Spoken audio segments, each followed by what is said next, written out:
Mr. Trudeau went to New York, went to the United Nations this week.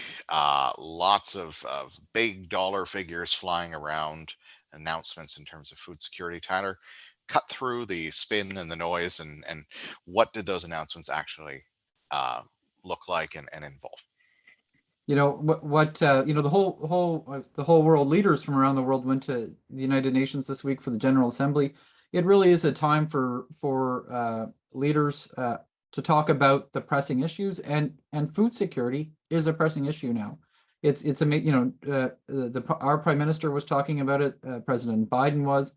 Leaders from all around the world are realizing that food security is a huge issue. The crisis in Ukraine has played a role in that, but there are these fundamental issues that we've talked about before that are just making food more expensive. So what we saw was some action from Canada. Canada had announced earlier this summer an additional $250 million in food security aid on top of $500 million that they announced earlier in the year. So Canada's in 2022 is investing more than $750 million, and the Prime Minister shared some details when he was in New York, give some insight as to how that money's spent. But other leaders, the President Biden, for example, announced an additional $2.9 billion. That was new money that the US has committed to food security on top of $6.9 billion that they've announced earlier in the year.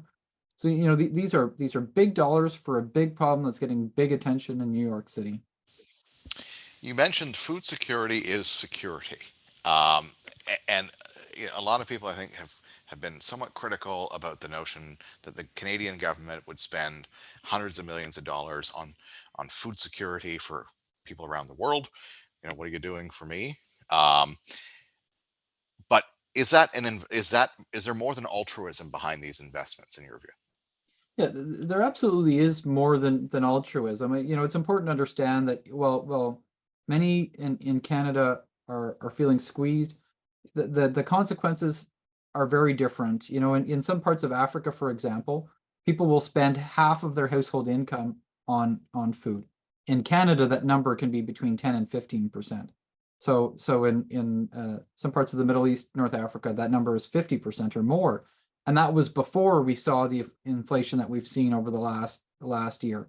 So there are significant consequences, and what that when you get hungry, when you don't know if you can put food on the table, people get pushed to do things that they wouldn't normally do, that can lead to crises, that can lead to food security revolutions. We know that going back to the Arab Spring, that the cost of food going up was one of those issues. And so yes, absolutely, there's a security issue there. I mean, there also is a humanitarian issue. This is the right thing to do.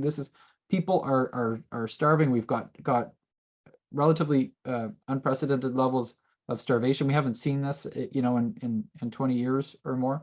So governments need to step up to the plate. Governments in Canada, the rest of the world that can do more, should do more.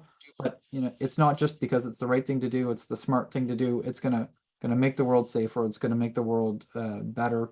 And hopefully we'll turn the corner. Hopefully we'll see prices go back to normal. Hopefully we'll see food security and starvation and famine levels decrease.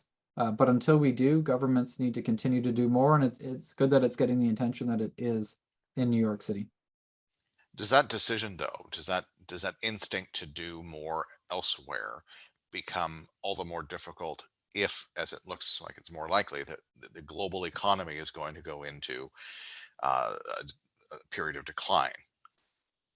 The pressures that are mounting on economies all around the world are significant. Inflation is certainly causing a pressure. These supply chain disruptions have an impact. The price of fuel, all of these things are bad, but food, I think, is really one of these fundamental pieces where people need to be able to put food on the table. People need to be able to afford food, and so yes, there's concerns about recessions. Yes, there's concerns about instability.